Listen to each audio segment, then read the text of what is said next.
Hello, ladies and gentlemen, and welcome to the Say Report. I'm your host, Devon Decker, and joining me, my host companion, Sejohn Sarwick. Sejohn, how you doing? Reporting from the bunker. Reporting from the bunker. I mean, I am underground. And I got my glass of hot Dr. Pepper. I'm going to take a sip right now while you vamp, Sejohn. Excellent. Yeah, we're about to hear about 5 minutes of just unlistenable audio as Devon just retches. Actually, what do you think, I kind of love it. I'm going to be completely honest with you. I was afraid that I was going to retch, but you need to understand these are unlocking origins of Devon moments here at the Say Report. Starting off this episode where we're covering Blast from the Past and then a little bit of The Mummy, celebrating 25 years of both of those films. And also Dudley Do-Right was a 1999 movie, but we don't have anything for Dudley Do-Right. You want Dudley Do-Right, you go listen to our Dudley Do-Right episode. I forget the title of it, but I'll have it before we're like too deep into this. Yeah. Yeah, this is the year, right? This is the year where, I mean, George of the Jungle was kind of the year too. Like that is where a lot of people perked up. But yeah, this is the big one. This is the big. I mean, this is a three movie year for him. Yeah, this is Jim Carrey year. Oh wait, we're on the Say Report. I was gonna be like, to borrow from our other podcast, but no, this is our podcast. We're not at the ASCU right now. Oh, Sejohn. But origins of Devon stuff before we get to all the Brendan Fraser, and we have other things to talk about before we get to the Brendan Fraser. Anyway, it is one of those situations where, do you know what I had for breakfast every day in high school? That's a question that I just Dr. Pepper? asked. A warm can of Dr. Thunder and a pack of ramen noodles. Like, I'm not even kidding. That is what I ate for breakfast all the time. How's your body moving right now? How is it? I mean, like, I had a bunch of energy. It got me through the day. You bring up a pretty good question. I'm not going to lie. Like, I don't know how I did it, but I did it. It was a good time. That's me. That's Excellent, life. So this hot Dr. Pepper, I mean, it's not, I guess what I'm saying is that, like, it's not that crazy to me to have it warm. Hot soda, and yeah, I don't know. I mean, it feels like we're gonna just get into talking about the movie here if we just start this conversation. But like, yeah, no, the bit about the hot soda is he's so Christopher Walken in this movie is a character. Oh, is he? Is he a character? Character actor Christopher Walken is a character. Yeah. No, I don't mean to be a jerk, but yeah. This is like I forgot how much of this movie was as much him and Sissy Spacek's movie as it is like Brendan Fraser's, right? Like this. The first 30 minutes of this movie could be cut out, and most people would still enjoy the film. Like that, and I don't mean that in like a negative way. It is just the fact of the matter is. They take 34 minutes to establish the premise of this high concept film. I don't know to call it a comedy, a tragedy. Well, okay, so I feel like I think the better way to think about it is if this movie was made even 5 years later, I think exactly that is what would have happened. You would have had a 10-minute setup and then boom, we're into it. He's up on the surface and he's a weird kid because he grew up in basically a stagnated 1950s, right? Like I think that's what this movie would have been if it had not been made when it was made. You know what I mean? Like I know exactly what you mean.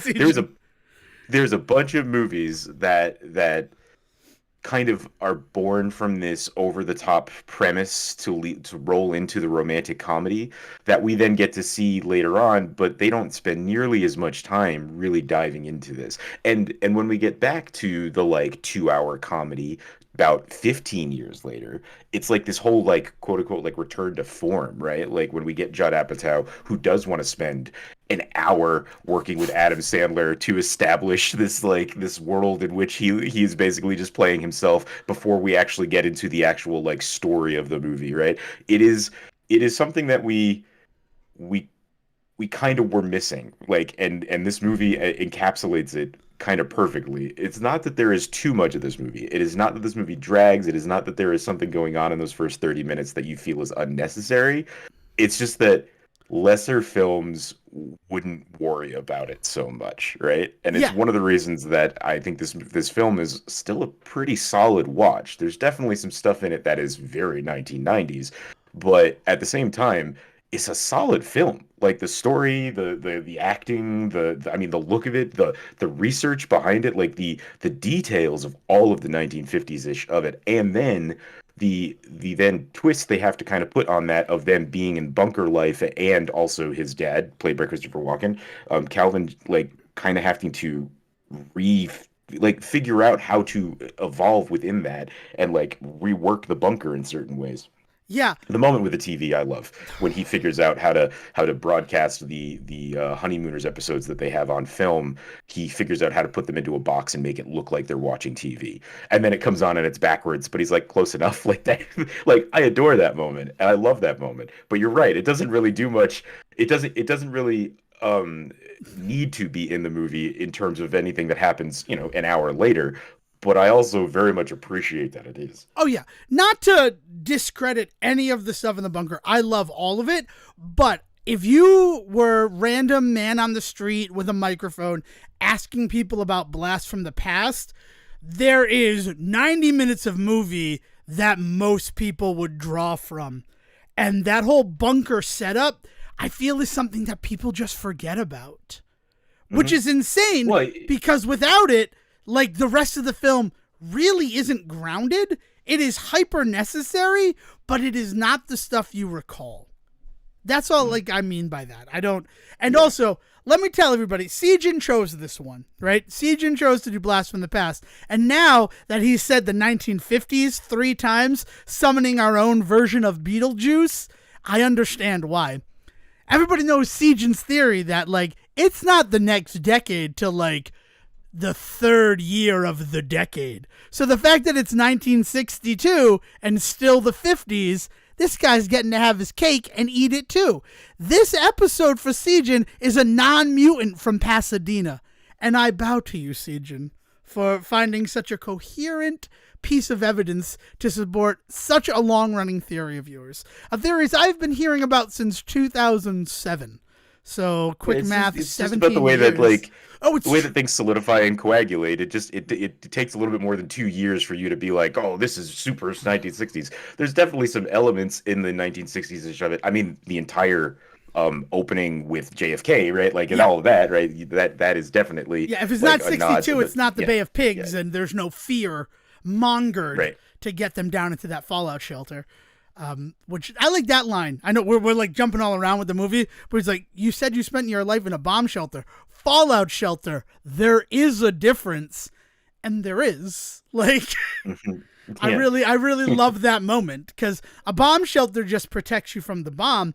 A fallout shelter protects you from the bomb and is somewhere you can survive while you wait for the radiation to half-life away from like deadly levels. Bomb shelter, essentially the big difference is a bomb shelter is not going to shut you in for 35 years, right? So there is like kind of a really big important difference for the movie. Yes, yeah.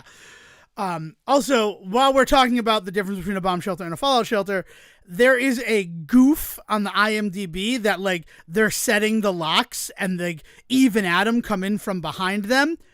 But like, that's exactly how that would happen because the lock is at the front door and the one that they end up having to use is the back hatch, because getting into the truly tragic part of this film, the thing that makes this film so indefinable for me is Calvin Weber, Christopher Walken, is definitely afraid of nuclear war, as most people were in the 50s and early 60s. The Bay of Pigs happened because Russia was putting nuclear weapons in Cuba, just, 90 miles away from the U.S. But I'm still afraid of nuclear war, to be honest. But we've had a reason to be. Like, people between 1962 and 1999 when this film releases, though was this shot in 97? Because it's set in 97, right?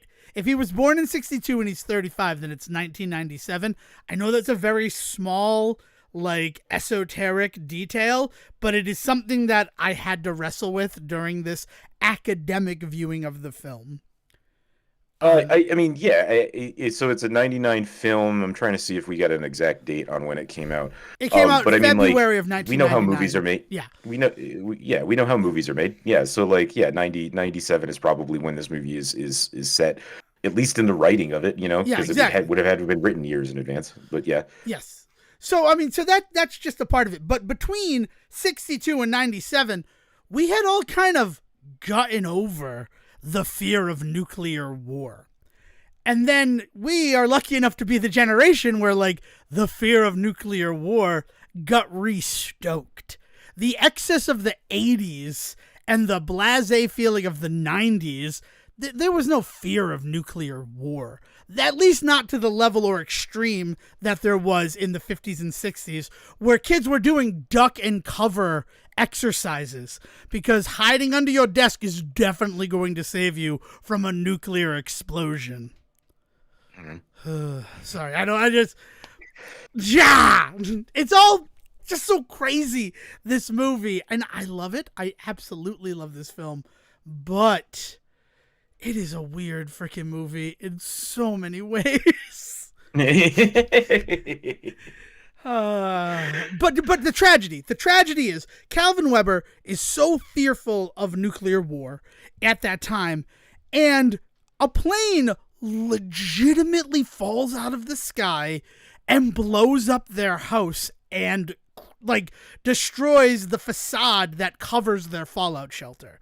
So it's this movie does a lot of work to make sure that it justifies Calvin's, like, choice to bring Helen, played by Sissy Spacek, like, down into this bunker for 35. Like, it is because otherwise it's a freaking horror movie, right? In fact, I think I saw this one. John Goodman was really good in it. There were 10 of them. Yeah, Cloverfield Lane.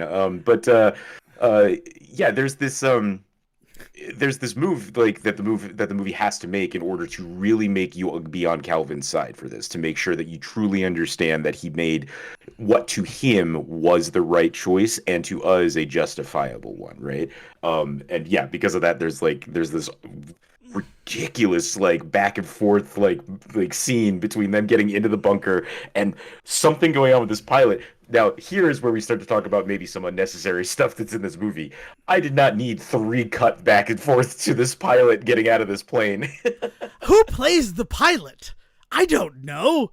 Like, it is just a weird sort of moment, and it's weirdly necessary. And I mean, because without a doubt, undeniably, if Calvin had not been spooked by the Bay of Pigs speech from JFK and moved them into the fallout shelter, they would have died, right? Like, everybody at that dinner party would be dead because a plane landed on that house and exploded.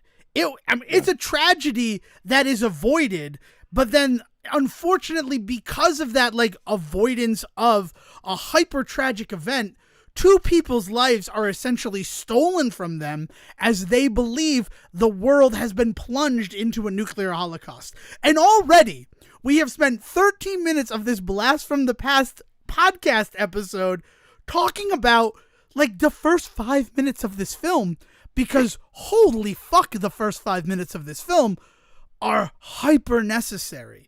But I will tell you, the first time I saw a Blast from the Past was on cable, and I didn't see any of that. I saw it from Adam's birthday. And, like, that... So, like, anytime I watch this film now, I start from the beginning because I now own it, and it is just, like, wild. All of the stuff that I did not know the first time I saw this movie and was still able to understand all of it. Like, it's this weird piece of ephemera, like, empirical evidence that, like, sometimes all of the exposition in a high concept film is not necessary. But the payoff for all of it, right, is that we get this really wild character that we get to see Brendan Fraser play, of this basically time traveler, right? Like, this man out of time. He is not of the 90s. He's Ladies of and the gentlemen, 50s, right? I present to you Encino Man 2. Fallout. Yeah. Well, so kind of to the point about how this is kind of his Jim Carrey year, right?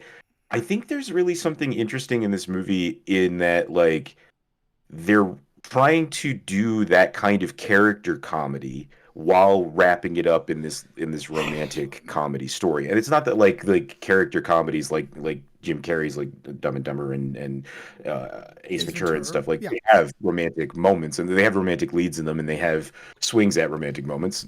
Up to the audience if they find them successful or not. But they're not really like the bread and butter of those movies. They're not the reason people are there, right? This movie really is like lives and dies on its relationship between Adam and Eve, right? Like Yes. that's the whole bit of the movie. And like so while doing that, while also trying to be this character comedy, is this really weird. It lends itself to the weirdness, right? That we keep talking about in this film. Like it just is like this movie's never quite sure what it wants to be, but it's also because of people like Brendan Fraser being your comedic lead here, or even Alicia Silverstone trying to be your straight man for a lot of his bits, even down to Dave Foley playing this side character that is at times stereotypical, but also at other times like he is genuinely a good friend to them and stuff like that. There's all of these actors are making it work, right? As weird as it is, and as much as like bits maybe aren't landing like perfectly, they're still fun to watch because of the people in them. That even goes back to watching Christopher Walken and Sissy Spacek, right? Like in some of the stuff that they do, because you're right, it's 20 minutes before Brendan Fraser ever shows up in this movie. Yeah. I mean, you build And so 30, much. 40 minutes until we see Alicia Silverstone, right? Yeah. I think it's and that's the other thing, right? Is the Alicia Silverstone of this film is undeniable. This is in 1999 taking two young actors who the world loves and being like, we're going to put them together into a movie. Like that has to be part of the discussion as well, right? I mean, is this is post Batman and Robin, right? That's 97. Now that I'm thinking like about that. Yes, Sorry. but I mean, it's post Clueless. It's post. I mean, it's, Clueless is like, 95, right? But I'm trying to think of Batman and Robin 97 was is Batman 97. and Robin. Yeah, So and Excess Baggage is 97. Yeah, she had a God, big I year love that Excess year. Baggage. I mean, like honestly, in a different universe, and maybe one day we'll use our technology to glimpse into it. May would be Alicia Silverstone History Month. Like it's like I watch this movie and I am reminded just how charming and likable and just how great an actor she is. All of the reasons that I want to celebrate Brendan Fraser are the same reasons why I want to celebrate Alicia Silverstone, right? Like this movie bringing them together in a lot of weird ways. It's kind of like putting the same character, like putting the same actor on screen, but as the Distaff counterpart. Like, she's done the action movie prior to this. She's done the, like, fish out of water kind of comedy stuff. Like, she has an impressive resume, as does Brendan Fraser. There's a reason you put these two together in 1999. And it's because we're going to make $1 million. And the unfortunate truth is, they did not make $1 million. This film had very mixed reviews. On a $35 million budget, the worldwide gross is $40 million, but domestically it's only $26 million. Yeah. And like that's no, it's a flop. It falls on its face. Yeah, and I think it's the weirdness of it, right? Like I think it truly is. It is this wild kind of idea.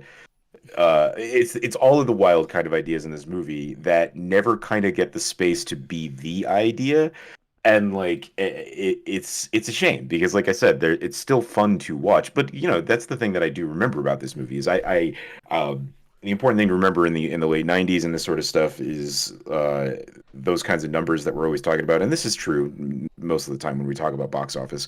None of that ever seems to account for any of the back end stuff, right? Exactly. Of DVD, VHS, any type of deals that they might have on TV and things like that. And this is one of those movies that not religiously or anything like that, but this is one of those movies that popped up a lot in my life for various reasons, whether it was because TNT finally got a hold of it and it was just on for a few weeks, and so like we would pop it on in the background while we were hanging out because we liked this movie, or like we would go to a party and this was the movie that somebody put on in the background, or we would go to like a lock-in and this was the PG-13 one that was allowed, that we were allowed to watch, that kind of stuff. So this is one of those movies that, as much as it definitely does, like it is definitely a flop of a film in terms of box office and things like that, I also it's not a movie that disappeared. Like, it was a movie that was around, right? I mean, I watched it for us today on YouTube, like in its entirety. Well, Like I YouTube music, like YouTube TV, like YouTube movie and television, not just like uploaded by some rando, like by like legally on YouTube. I you made a reference. You're going to hear the back end of this episode, which, spoilers, is a bit of a blast from the past because we recorded it prior to recording this part of the episode. And Sejohn said, feel free to continue with the Fallout jokes. And that is where the synapses in my brain finally connected as to why Amazon, of all places, had Blast from the Past for sale, like on sale, to purchase the film. I could have rented it for $5 or I could have bought it for $7. And I'm like, oh, that's interesting. And, you know, navel gazing, main character system, all of those reasons. It's like, is it because we finally made Brendan Fraser History Month like a thing that people know about? Has Amazon realized that if they make their movies cheaper that star at Brendan Fraser in May, they weirdly sell more because of what we're doing? But then Sejohn mentions Fallout, and it's like, oh no, right? Like, you're going to watch the Fallout TV show, which I haven't, probably never will, just being honest with you, unless it is an assignment for this show. Also being honest with Sejohn. So fucking good. Yeah. It's just so good. So the idea, like the ideas in Fallout, in the series in general, like in all of that, I wasn't really joking when I was saying, I didn't like, think you were. Like, started making the comparisons because there is something to the ways in which it does the same thing. It makes a lot of the same moves that Blast from the Past does in terms of the ways that it looks at the 1950s, looks at the naivety of the time, the ingenuity of the time, like all of that, and then extrapolates it out past this event, right? Which is exactly what this movie is doing, right? And so, in a way, they're both approaching very, very similar topics and concepts, but with completely different lenses. And Fallout as a series, both as a video game and now the television show, and all the other nice like lore bits around it and stuff that have come from that franchise, it works better there because they embrace the weirdness, because they embrace the scary, like the horror aspects of it, because they embrace, like, there's so much that Fallout succeeds at where this movie doesn't, because of the genre that it exists in, because of the stories it's willing to tell, that this movie doesn't really have the time or ability or desire to get into. Like, there's some scary ass concepts around this whole thing. I mean, I mentioned earlier, like this whole like bringing his family into the bunker. They don't talk about like Adam's not born yet when they go down there yet, right? Like no, Sissy Spacek is pregnant with him when they go down there. Right. So like there's an entire period in which they need to birth a child down there and like things like that. But they don't that's not what this movie wants to talk about. I mean, they do nod to it with the fact that, like, well, what if I have the baby? I've read up on it. I can deliver him if necessary. Like, they want to make sure that they write it off. It's not a nod, it's a write off. Yeah. Like, we're brushing past that. They also do a lot to establish that Calvin Weber is a motherfucking genius. And that is the clinical way that you need to refer to Calvin Weber's character, as a motherfucking genius. Because, like, not only is it the fact that he built that fallout shelter, but as Sejohn already alluded to, he keeps it running for 35 years. There's rarely a scene where you see Christopher Walken in their fallout shelter where he isn't working on something to repair it. The ones that like jump to mind are when they're talking about baseball and when he's teaching him how to box. Like, those are the only scenes where he doesn't have a tool in his hand or he isn't like measuring something, examining something to make sure excuse me. But I would even argue that even moments like that, or moments when he's like teaching Adam to read and stuff like that, like those are all moments that are built into his idea of survival. Right. Like, he's not just that's not him taking a break from things. That is still part of the job for him. Right. Yeah. And like his genius and his abilities are definitely like, you need to just, first of all, just buy it. You just need to just go with it. But in much the same way that you also just have to accept that money is no problem in this movie. And they do a lot of work in terms of like talking about Adam selling baseball cards and stuff like that in order to make the money. But like there is a point at which you just have to just kind of accept that we don't need to really worry about much in terms of the dirty little like side. You know, we don't need to worry about money. We don't need to ask how this works because it's all explained away by the fact that Calvin took care of it all. He is this Deus ex machina throughout the entire fucking film. Well, Of just like whatever problem Adam may come up against, it's okay. His dad has probably already thought of it. yeah, it is. That's a very good point. But again, they do give these little write-offs to it. Because when he's like, my father, as a professor at Caltech, was able to get grants from the U.S. government, and that's how he built the shelter. Like, you don't need that bit of explanation or exposition, but they take the time to put it in there so that it's all waved away. If you wanted to come at this film and chip away at the parts that don't make sense, all of the Fallout Shelter stuff is very well protected. The biggest issue that is in this movie is that they show 1991, where Joey Slotnick takes over Moms from Dale Raoul, and there's a Primal Rage arcade machine in that bar. A game that wouldn't be released for 3 years. Well, maybe it was a tester run. Maybe, right? Sejohn being the guy. I mean, I also believe that scene is shown out of order. I think that scene is meant to be shown after his birthday, him taking it over, and then in 2 years, it's gone to shit. I don't like that in 4 years, that place is, like, condemned. 2 years is funnier. It's funnier for the joke. But this movie, and it feels indefinable to me, I don't think they care about the joke. Right? We watch so many movies where it's like, it's about the humor. That happened for the joke. Blast from the Past doesn't feel like a comedy to me.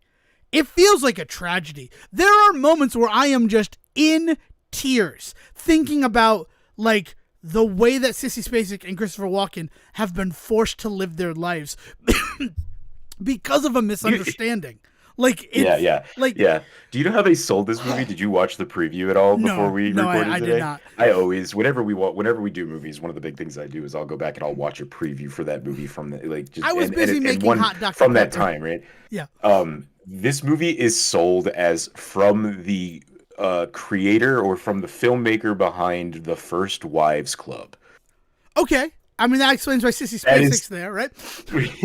Right, but in terms of tone, right? Like getting to what you're talking about, where the comedy is there, but it's kind of it's inconsequential. Like it doesn't it only comes from whatever is naturally, like, it is a very grounded, real sense of comedy in that, like, oh, this is kind of funny because, like, in reality it's funny, not like the movie going out of its way. You know, there's never a moment where Adam puts on a tutu and dances a la Jim Carrey to make you laugh, but watching him, like, learn how to dress himself is really funny, right? His mom giving him the jacket that is clearly made out of, like, curtain fabric and, like, it's made out of their bedspread. You can see their bedspread when they first get down there, and then that's one of the other things, is that all of Adam's clothes in the bunker, because they did not have a child, is made from fabrics that you see down there, which is awesome. Right, but because they took all this time to really establish that world and that universe, like,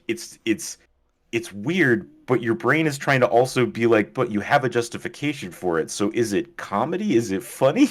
Like, that's where you start to get into what you're talking about, where, like, you look at these things and I think it's supposed to be a joke, but it's sad, or I think it's supposed to be sad, but it's a joke. Like, there's a lot of tone issues throughout this movie. And I think it comes from the fact that it does so much work to really kind of, like, justify itself that after a while, the absurdity is gone because they've done so much grounding, right? Yeah. Also, I was way off. Sissy Spacek is not one of the first wives. She is also not Tess in Guarding Tess. Hugh Wilson just had a way of getting these old Hollywood actors to agree to be in his films. Like, which is just good for Hugh Wilson. Though I have some questions about Hugh Wilson based on the fact that Sophie was also his assistant on this movie. But we can bury that in a bunker to dig up 35 years from now. But seeing Carmen Moret's name as Sophie and as first assistant to Mr. Wilson gave me a little bit of pause when we now know what was going on in Hollywood. Well, I mean, forever, but especially in 1999. Sorry to bring everybody down. Yeah. I You just got to dig us out of this hole now that you got us into it. Oh, okay. Dig is just freaking Dave Foley is where I'm gonna go for that. First of all, birthday twin. So I'm always a big fan of Dave Foley sharing my birthday. But there's also the fact that he's also kind of phoning in this performance by just doing one of his characters from Kids in the Hall. He's essentially Riley from the Streets sketches, which is Nice. interesting. But then he's such a good character. Like the way that he interacts with Adam, and he's so genuine and he's so caring, and the way that he's like that scene where they come back from Club 40s and he's like, I don't fall in love with guys who collect baseball cards. Yes, you do. Like this like, I know that you're in love with him because I've seen you with him. That whole sequence of you do because you are, he is carrying so much emotional weight for the film in that sequence. And I love Yeah, it. and it's always and I love coming back to because he's also in Monkey Bone, right? Like Yeah. so coming back to see I see him work with Fraser again is it was a bit of a Yeah. I forgot that I don't know if we talked about it maybe we did while we were watching Monkey Bone, but like it was one of those things that like as I started this movie, it kind of was like, oh, yeah, that's right. They were in another movie together. I don't know if I've ever pointed that out. We talked about Kids in the Hall and something that people will hear later. But yeah, like they have a friendship, Fraser and Foley. So it all Some makes working sense. level of a Yeah. friendship, right? Yeah, at least a very professional, like, at least on a professional level. I mean, Yeah. So that, I mean, that is doing a lot of heavy lifting when you see Adam and Troy interacting with one another. And it's also very cool because of that professional relationship that they have and that professional chemistry that they have with each other when they're acting. That's a very important thing because Troy just accepts Adam from moment one. There's never that moment where he is fearful of him, where Eve, for obvious reasons, is fearful of him in the beginning, right? Like she just does Yeah. one nice thing for this guy and then realizes, motherfuck, I just took in a stray and I have to establish a boundary here. Right? Like any other movie, she keeps that Roger Hornsby card and we don't have a film. Right? But like she is an important character too, the way that she like, I love it. I love it. And I also love that she's like, I have to make $1,000 a week for 2 weeks of work. Dear God, has inflation fucked this country over? That's all I have to say about that. I mean, I don't think I'm breaking any new ground with that read, but that $2,000 in LA would have been enough for her to work for him for 2 weeks. Like, well, I think we're also supposed to believe that it's a lot of money. Like it's not just enough money, right? Yeah, like Because she, like what you're saying is like that would be enough for in LA. It's not just supposed to be enough. It's supposed to be an exorbitant amount. Like she's playing him in that moment, or not really. Like she's not being malicious, but rather she's just being like, fine, if I'm going to do this, then I'm going to make sure that I get I get my ducats, right? I'm gonna have to do it. I can't make any less than $1,000 a week. Like that is con artist, shyster type acting that she is doing there. But she's again, I think that part of it though comes from the idea that she doesn't believe him. She thinks he's playing her. She's only so if it is in any way a con, it's because she thinks she is getting conned in some way. So she's just pushing it, right? Yes. And and it works. Like the best part about this movie is their love story falling in love, but there's never a moment where I don't see that being the outcome. And I think it's because the baseball card guy being like, Adam and Eve, you're a perfect pair. And it's like, oh, you guys just put it right on the tin, right? You didn't want us to worry at any point in this movie. Well, wait, so like the only real conflict in this movie, like the true like any type of antagonistic force is simply just that he has an unbelievable story and she doesn't believe it.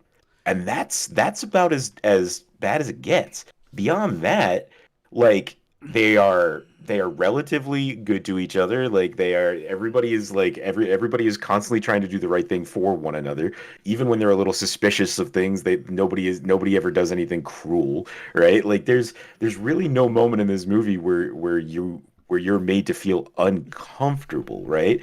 I mean, even in Adam's worst moments of his ignorance, he never does anything completely mean or rude or like the perfect example of this is when he first comes up and he meets a woman of color that for the first time, and he uses a word that is just like I completely forgot how far that moment went for a second, and it only goes there for a second, but then he immediately like shifts into this like mode of just like total like acceptance and joy. It's just because of where he was raised and how he was raised, legitimately because of how he was raised, that he makes this mistake. It's still a mistake, and he does still need to learn to not do that, but in no way is he like he is not it's not an inferiority thing. It is not like a righteous thing. It is entirely just this moment of him for being like, as a guy that grew up in a bunker where the only other two people I've seen my whole life were my mother and father, who are extremely white, like this is a new thing for me to be experiencing. And like, it is definitely kind of the darkest I think that they dare to go with that entire idea of him, never having seen other people before. Right. And but also, like, you're talking about it, like, he does say Negro. It's not like he uses the other word that, That's like, true. the way that That's you're fair, talking yeah. about it. He does say that. And in Baltimore in 1962 on the Corky Collins show, they had Negro Day. So, like, it's also proper parlance for the time that he was raised from. So it's not like it doesn't go as dark. Like by not saying the word, you made me like, am I misremembering this? And it's like, no. He says this word, which again is not a good term nowadays. We have evolved past it, but there are a lot worse things that he could have said in that moment. And yes, Right. because Well, of that and evolution I think of that's kind language. of how they treat everything that when they come up against that exact bit, Yeah. is everything is he could have done worse, right? Yeah. Like it's like that seems to be the general rule, right? Even Calvin, when they do show him go up earlier and he meets the character literally just labeled Streetwalker in the credits list, but like when he meets the woman of the night, as it were, Yes. like even Calvin's moment there is genuinely like kind. Well, yeah, it's really crazy because it's kind, but it's also like fueled by this fear of what nuclear fallout could have done to the human species. Like when he comes back and he's like, Adam, cover your ears and hum. I'm serious, son. And he's like, I met a person who offered that there could be male or female, multi-sexed to Sissy Spacek. And she goes and cleans because she's like, I have no other way to cope with what I'm hearing from you.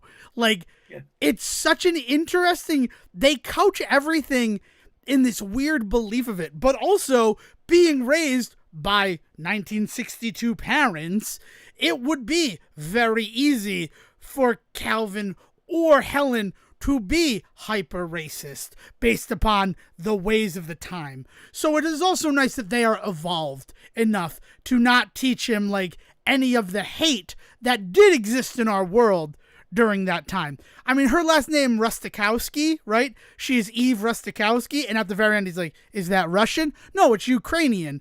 Like, there's a very different movie here if Adam was instilled with hatred against the Soviet Union and then meets people who are from that area of the world. And that's just not what this movie That's cares not the to movie's do. not It does interested in wanna that. do that. Like one of the other, this is one of the most brilliant things to me. Nathan Fillion shows up in this movie. Always a surprise to me when I see Nathan Fillion in this movie. Though this time Rex Lynn showing up was bigger. That's Reba McEntire's current husband. He was in Young Sheldon, which just wrapped up a couple of weeks ago. So just really interesting to see a young Rex Lynn. But Nathan Fillion as Cliff and the whole confrontation in Club 40, right? Adam uses his words and then Cliff challenges him to a fight. And Adam never is the aggressor in that. He is always defending himself. And that is beautiful. Because if he were just this quick to anger, I'm defending her honor thing, that would do a lot to damage the character they built up to that point. Like the fact that Cliff is so skeezy that he'll try to sucker punch him, but Adam can just block and just respond. And he never hits him enough to like knock him out. It's always just like a jab. Like to be like why you would use a jab in Queensberry fighting, to be completely honest. Yeah. Because we see that he learned the Queensberry rules from his father. Yeah. Well, I mean, it also kind of that on a larger scale is also seen in his whole quest for a wife, in that he doesn't he doesn't focus on Eve. He asks Eve for help, right? He definitely clearly understands he has feelings for Eve, and there are definitely moments when he says things and acts on those and all that. But in the larger scheme of it all, like, he doesn't say to her, I now need a woman, and you are that woman. He's like, I want to find a relationship. Can you help me find one? Right. And it becomes this, and that becomes the plot of the movie for 30 minutes is her helping him like get out there and date other people and stuff like that. I mean, one step beyond that, it is also when they're at the Holiday Inn, she's like, it's very clear that you like me, but I want you to know that this is not going to work out between us. I'm not going to be that. She sets the boundaries and he respects those boundaries. Like that's huge for like a romantic comedy in 1999, where a lot of the times, excuse me, the female is already in a relationship or sets the boundaries with the person who is meant to be our hero, the one we're supposed to be rooting for, and he continually ignores the fact that she has said no to him. Like, continually takes these actions. Adam, as soon as she says, this is not going to be a relationship between us, he respects that until she says, I think this should be a relationship. Mm-hmm. I mean, we very often the woman in this situation would not have the amount of kind of agency? Command over that, right? Yeah, so that's huge. Like Blast from the Past, you would think that watching it, 25 years later on, it might be a blast from the past of things like toxic masculinity, homophobia. This is the 90s I want to remember. This is the idealized 90s that you and I both know didn't really exist on like a larger scale, but there were people who like understood consent and didn't have a problem with a homosexual. Now, granted, a lot of that is because Adam does not know that gay means homosexual. There's that joke where he's like, thanks for always being happy. Like, so there is some blurring of the lines there. But this film could be a lot more toxic than it is, coming from the time where it's coming from, and they avoid all of those pitfalls. But I will say, we are talking about a movie that then falls on its face, right? It does not do that. Doesn't much, that exactly right? And so then it becomes this example of why movies weren't made this way, right? Which is not fair. Like I don't think that that's a fair thing to actually say, but if I am a filmmaker at that time making romantic comedies and I look at what this movie tries to do and doesn't work, the conversation then becomes, what about this don't I do in my own movies? And then we get a whole different type of film. Granted, we also get a whole different type of film years later because there's major life events that happen within the next 2 years that completely alter the ways in which we take in movie. But yeah, there's just something to be said about the idea that as all of these things that we're talking about that we love about this movie, that it's such a shame that you don't see these in other films. Well, yeah, but then the reason that you probably don't see it in other films is that then this movie doesn't work for anybody, Right, and exactly. that's a sad commentary on the state of audiences in 1999. But there you go. I mean, he was such a, and then also, I mean, just looking at 1999, right? Brendan Fraser is also in another little movie called The Mummy, which I don't think we've ever done a proper mummy movie, but there's news to be heard about what we're planning with that one if you keep listening to the episode after we're done with Blast from the Past. But he is kind of a misogynistic jerk in that almost all of the men are mean to the Eve in that film. Evelyn, played by Rachel Weisz. Like, think of it, and that's set in the 30s, right? Which is saying a whole other thing there. But, I mean, Brendan Fraser in 2 movies, one of them wildly successful, one of them Blast from the Past. Yeah. Like, you're not wrong about the lessons that filmmakers learn, because you can have a master course just with 2 films he was in. And then even look at something like Dudley Do-Right. That also comes out later in August in 97. I said that we didn't really have anything for it, which, again, if you are interested, that episode is called The Anniversary Report. It was released May 2nd, 2022. It's called that because that's my parents' anniversary is May 2nd. And like the whole thing in that one is to get Penelope back, he has to act like the bad boy. Yeah. Like that's the thing, is that like Dudley Do-Right has to become Dudley Do-Wrong in order to be relevant. God, that's a good movie. I might just watch Dudley Do-Right after this recording. I have to be honest with you. Just for we talked about the movie, we talked about Blast from the Past. You got to finish the trilogy, apparently. Yeah, it seems that way, right? Jeez. I mean, but it is one of those things where Adam is this great character, and he never feels disingenuous. Which I think is the hardest thing to do with a character like this. Is like, it'd be really easy to laugh at him for being a square, for like having these outdated things, even with all of the work that they put in to establish why this is the way that he would be, right? That essentially he is Mel Gibson in Forever Young coming forward. God, that's a weird movie. My grandfather made me watch that movie in like 92, and I think it affected me. I'm going to be honest with you. But back to Blast from the Past. Made you watch it. What? Probably why he made you watch it was to affect you. So, yeah, I'm not surprised. That's a good point. But it is, like, it's one of those situations where somebody out of time, the fish out of water thing, it either works or it doesn't work. And so often, the fish out of water immediately adapts to the new environ, right? Adam never loses that part of himself that makes him. Yeah, but this is the Fraser special, right? Yeah. Like, the fish out of water story is what he does. I mean, even going so far back as School Ties, right? Yep, but like, I mean, Encino Man. I mean, even George of the Jungle. A large part of the plot of that movie is about George coming to the world, right? coming out to of the the jungle, civilized right? world. Like, which is a weird way, but that's how they would say it. Yeah. I'm going off of Tarzan and Lord Greystoke and all of that. But yeah. He really relishes in that kind of environment and like does really well. And like this is something, just to kind of get down to the nitty-gritty of why we ever do this in the first place. Like this is what he does, is he puts the work in no matter how silly the role is, no matter how weird the movie is. Like it's always a joy to watch him do the work.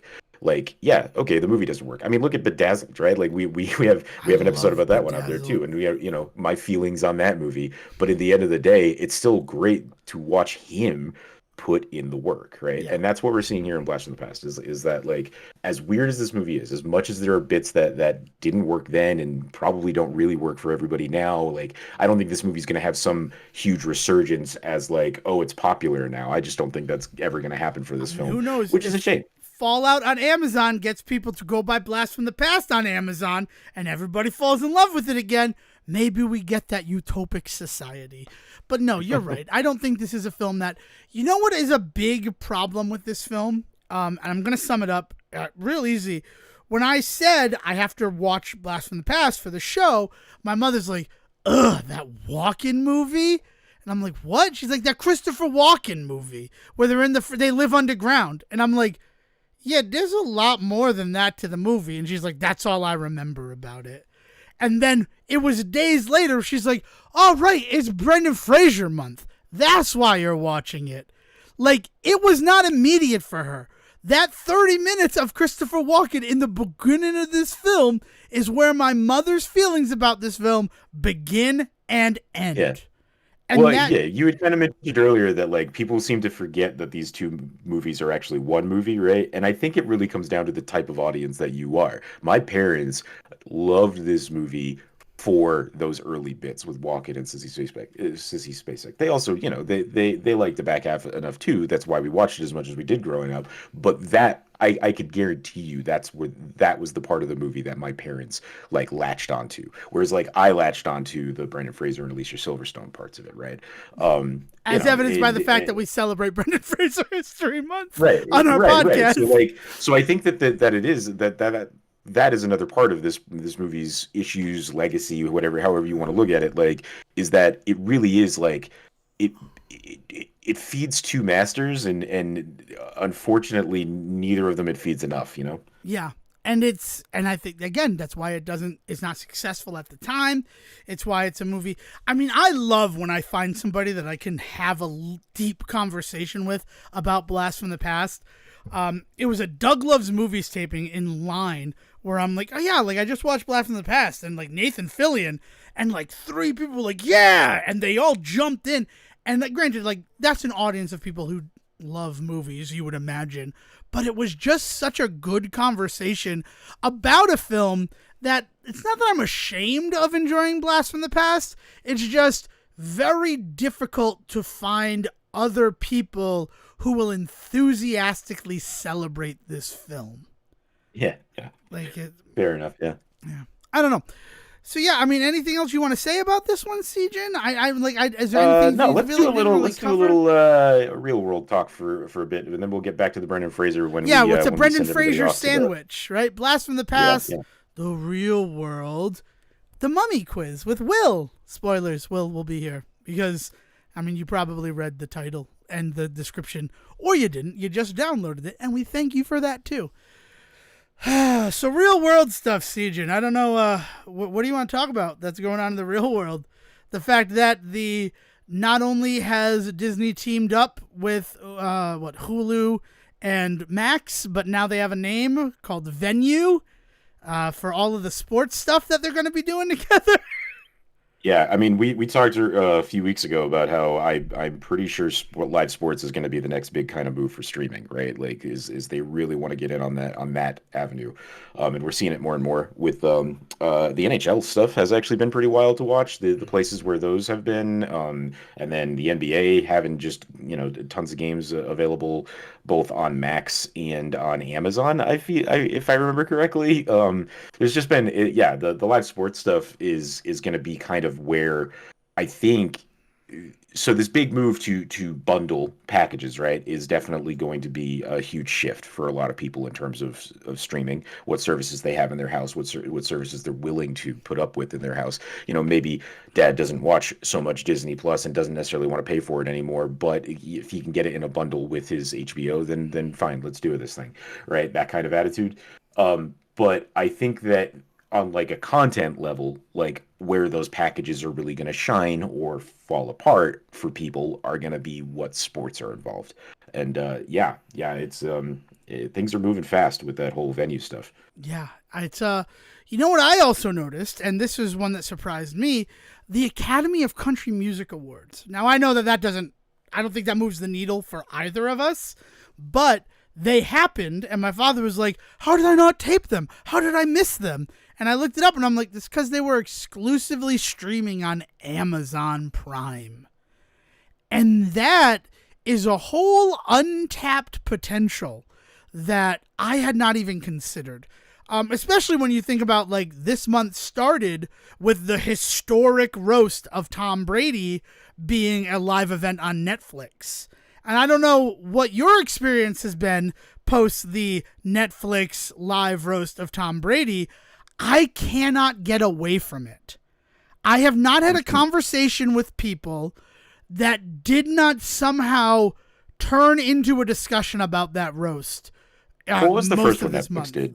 I don't know.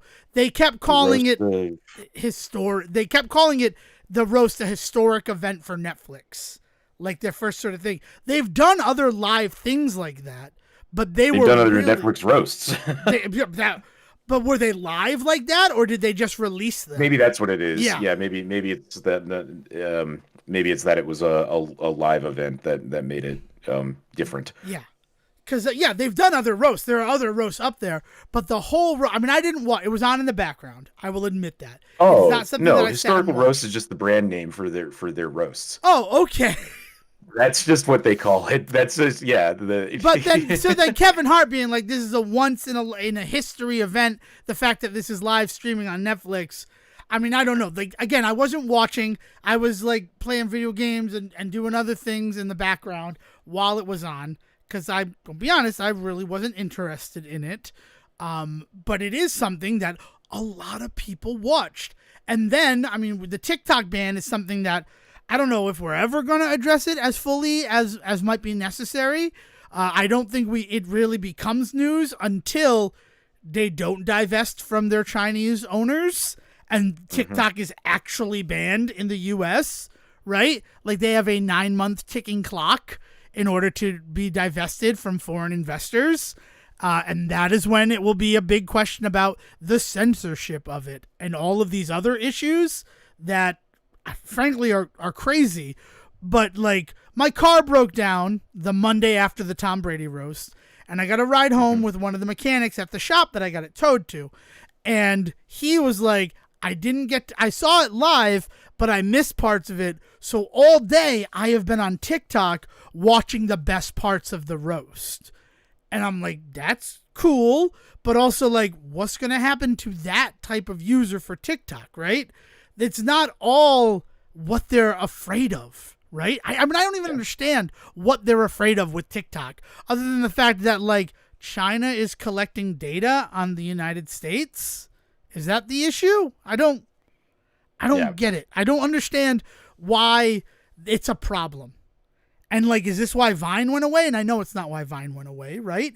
Because did Vine go away? Because you can get a lot of Vines I posted. If I have the direct URL, I can still see those Vines. They're still on servers live. And there are still compilations that are released daily of Vine clips.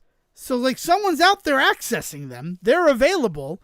I don't understand it. But that was another aspect to the Tom Brady roast where we're talking about live events and streaming that like people are using that to catch up, which is crazy because you'd think that if you're Netflix and you miss the roast, you're going to want to have those people go to Netflix to watch the roast, right? You don't want a secondary party. And then also something like X-Men 97, between the 9th episode of the season and the 10th episode of the season, Disney Plus finally implemented whatever fucking technology is necessary that you can't take a screen grab of the show, which is just crazy to me. I know that might not seem crazy, but it is insane to me that the week before the finale, I could do this. I'm going to send you a video, and then a picture that I took, and then a week later, you could not do that. Like, what was the impetus there for them to finally get their shit together?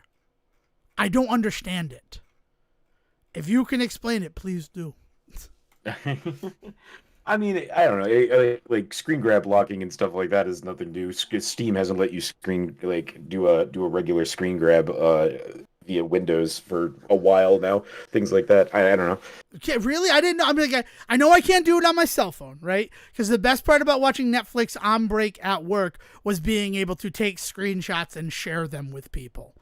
And I know it went away. And I'm posting this one into our actual Discord server. So if you want to see the photo, go to join our Discord server. Invites are available wherever we are on social media.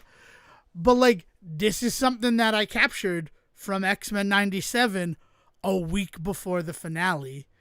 And I was weirded out when I wanted to capture another photo. I'll share that one as well. Spoilers if you haven't yet watched the show. But yeah, like this is taken from my cell phone. Like the thing I don't understand about like let's limit the ability to screen grab is there's always a way around it. Why wouldn't you want to be in charge of it?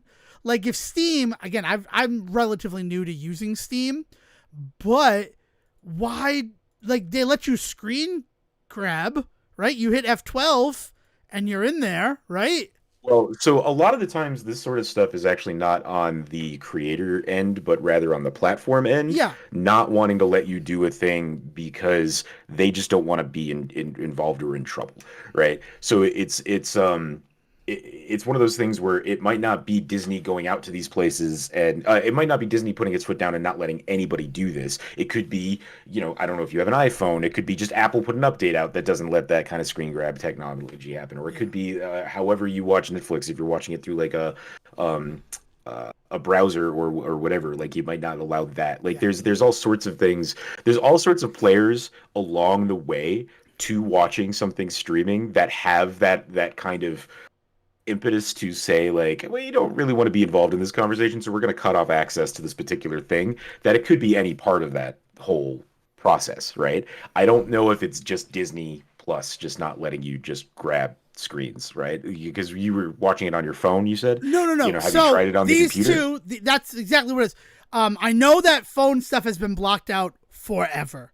Like since like 2015, you haven't been able to take a screenshot of something you're watching on your phone through Netflix or Hulu or any of these. These are being watched on my PC.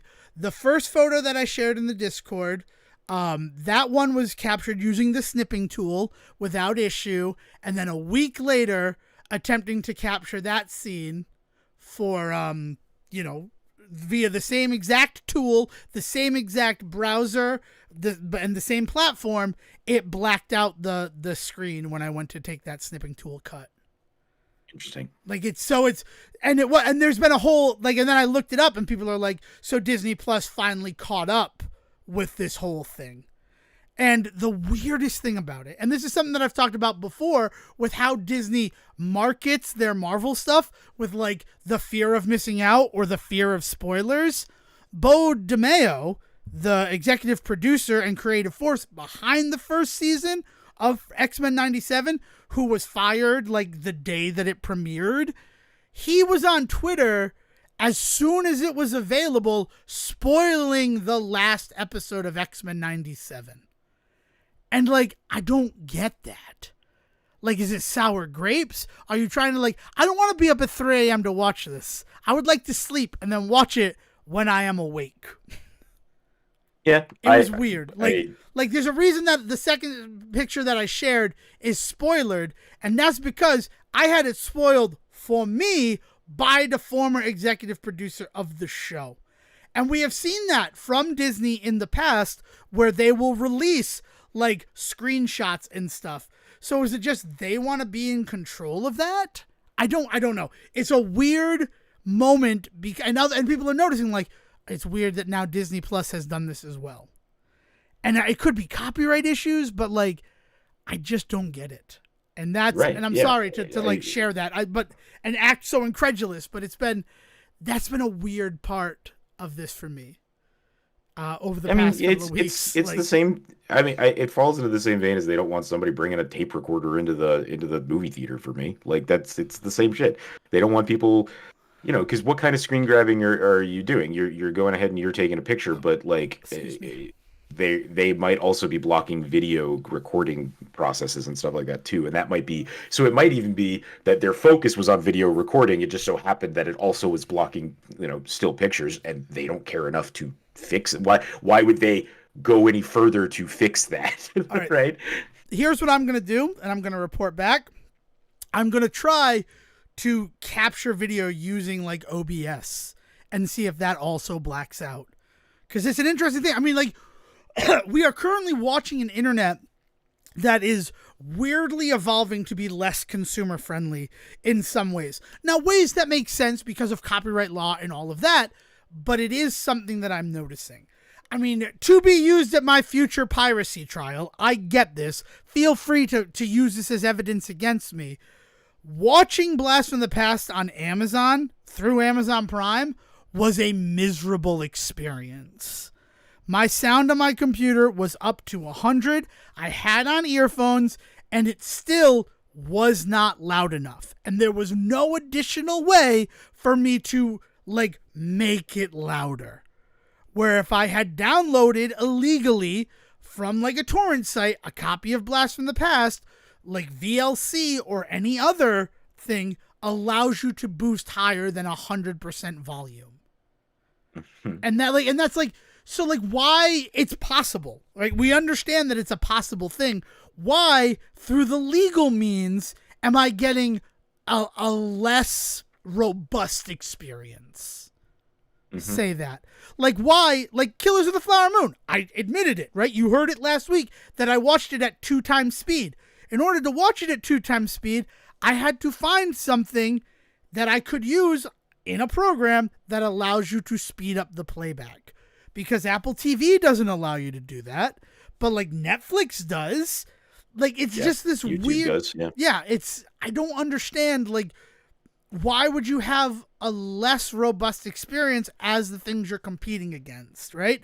People are doing things for different reasons. Like, I don't. Yeah. I mean, like the 2 times speed stuff, the capturing stuff. Remember, like I said, there's a lot of people in the pipeline. This could be coming from different places. It could be coming from artists. It could be coming because I mean, like the 2 times speed thing, right? Like just to focus on that, I could legitimately see there being some pushback from movie makers in like not how we intended our movie to be viewed, right?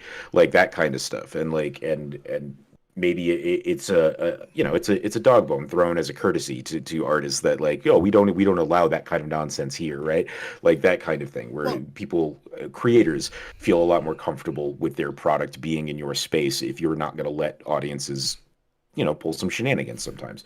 It's a back and forth, like really weird conversation that does at some point involve the creators, but not enough and never clear when, right? Because if it's something coming from the filmmaker in that regard, it instantly garners much more respect from me than if it's a business decision coming from some suit that doesn't even watch movies. Yeah, I mean Scorsese. I'm seeing if he was like see Flower Moon in a theater. Like, I imagine he said that, right? I don't know, but I don't know because like Apple made that movie. You know what I mean? Like yeah, like I don't so that's, I don't think okay. he would. I don't. You know what I mean? It'd be really weird to be creating for a streaming platform and be like, but don't use that platform to watch it. Martin I think Scorsese, they might try and put a stop to that kind of shit. Well, but here's a fandango. Martin Scorsese details why you need to watch Killers of the Flower Moon in a theater from August 20th, 2023. So it's a thing that he still said, but like you talk about the artist, right? So many artists are like, please don't watch my fucking movie on a cell phone, right? Christopher Nolan has said it. Scorsese had said it. Lynch. So, yeah, right? Like, there's plenty of people who are making that argument, but then, like, you're Martin Scorsese, you're creating this film in association with Apple TV, who motherfucking wants the audience to watch this movie on their cell phone. We want you to sit down with your cell phone and be like, I can watch Killers of the Flower Moon on the bus. High five, progress. But then at that same time, they're like, we're okay with you watching it on a cell phone, but God forbid you watch it a little faster than it was intended. It's just weird delineations that are being drawn. And now that we are officially approaching like a boiling point for the third wave streaming wars, it's those lines that they're drawing in the sand seem stranger and stranger. Well, and they're probably all going to start to even out a lot as we get these bundle packages together and people team up more and more. We're going to see a lot more fluidity between like the not just the content, but also the styling, right? We're going to see a lot more stuff where maybe because Disney doesn't allow this kind of screen grabbing stuff, that technology is going to be implemented on HBO and Hulu as well, right? Right. I mean, I'll check all that stuff and I'll be able to report back. But then also Netflix, Apple TV, and Peacock teaming up to form a new streaming bundle. If I have the ability to watch things even at 1.5 time on Netflix, I would expect that from the other two things that I'm getting in the bundle, right? You'd want a uniformity against the tool set that you as a viewer have, right? Imagine that's what I'm saying is over time, I think we're going to start to see exactly that. I think we're going to see this shift in the ways in which all of these services work so that they're more in line with one another if they're going to keep doing these bundles and these team ups. I'm just supporting what's working together. Yeah. What was that? Yeah, I still think though that like one of the big things to keep in mind is that while these bundles are going to be available, nobody yet is saying you can't get Hulu without HBO. You can't get Hulu without Disney, right? Amazon is kind of playing that game a little bit with some of their services. There's a couple of streaming things that you can really only sign up for and work through Amazon, but those are on such small scale, and the content there is not necessarily the most the most need-see TV, right? Yes. I mean, and also, rather than give you a more robust viewing experience if you're in the bundle, it would make sense if you go to the bare bones approach that like Apple TV has. So like on Netflix, you might not have everything that you have if you're part of that bundle. But then if you want to watch it faster, you get a separate Netflix. Like that just seems, it's going to be non-consumer friendly because that's what's more profitable for them. Oh yeah, obviously. Which is just, no, of course. Yeah. I mean, I feel like all we've done this month is talk about streaming instead of Brendan Fraser, but it's been such a freaking like landscape of change. Spoilers, like behind the scenes stuff. We just recorded our Killers of the Flower Moon episode 4 days ago, and in those 4 days, there have been beaucoup changes to the streaming landscape. Like that's how fast it's moving, and. Yeah. I'm just being honest about it. It's like, it's hard to deal with a little bit. Which, I mean, I wanted to talk about gaming and things like that, some of the games that I've been playing, but I'd like to table that if that's amenable to you until the first week of June. I promised that our first episode in June, I've been playing Animal Well, and Animal Well has led me to some other games. Paper Mario comes out, but like, I'm going to be unavailable to record actually on the Sunday before this episode is technically a time capsule recorded out of space and time. Spoilers, an hour and 11 minutes into it, it was a time capsule all along, our Blast from the Past episode. But like, there's a lot of gaming stuff I want to talk about. And the other big one is Sejohn gifted me a copy of Stardew Valley, and I'd like to try to do that game before we talk gaming. So like, so first episode in June, once we've gotten all the streaming and Brendan Fraser out of the way, there's going to be a big video game episode. Like, I understand that stuff is happening and things are there, but like, I got to play Fez after playing Animal Well because of something that I found in Animal Well and had no clue what it meant until somebody explained that, oh, that's a reference to Fez. So maybe that'll tell you a little bit of my understanding. The entirety of Animal Well is a reference to Fez, but yeah. Yeah, and Tunic, right? But there are actual things that exist in Animal Well to like drive that point home. So yeah. But so like, I know that we were going to talk about gaming. We had discussed that off mic, but yeah. Is there anything else that you want to make sure we touch on though in this Brendan Fraser free time of the episode? I think that I want to get these people over to our back half because we got a hell of a back half. Yeah, that back half is a lot of fun.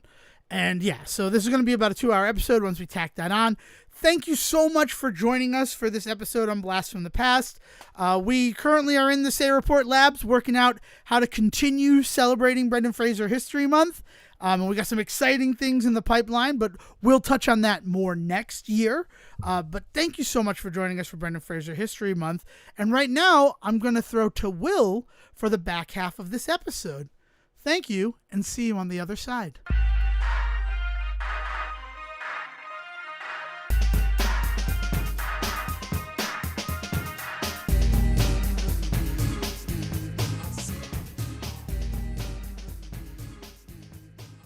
Good evening, morning, or afternoon to everybody, not specifically in that order, and welcome back to part 2 of the Say Report. We all know what month it is. It's a very special month.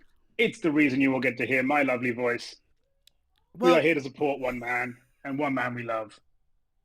And also 2 other guys we love. Hi, guys. How are we doing? How you doing? You want to tell the people who they are, who you are? They should know who you are, but, you know. Oh, I mean, if you don't know me by now... If you don't know me by now. Thank you. I was worried you weren't going to come in with that. There was a long pause when neither of you came with those lyrics, and I was worried. I didn't know if we should continue or just re-sing the song. Was that the first question? I'm very nervous, since Sejohn has been the poobah of Frasier, and I don't think we can ever take that title away from him, since he won the 5-part big mega quiz. You'll always be the first poobah of Frasier, Sejohn. But I'd like to try to prove myself, Will. So it's good that you're here with us today. Thank you. Also, well, look, I mean, in my ongoing role as Quizmaster, hi guys, I'm Will, the Quizmaster, just in case. We have 2 quizzes for you today. The first one, following I think, a roaring success from the How I Met Your Father pod. We do have everyone's personality matches a character from The Mummy. Which one are you? Oh God. Quiz to go through. Thank you, Yes. BuzzFeed. Not a sponsor, but thanks, BuzzFeed.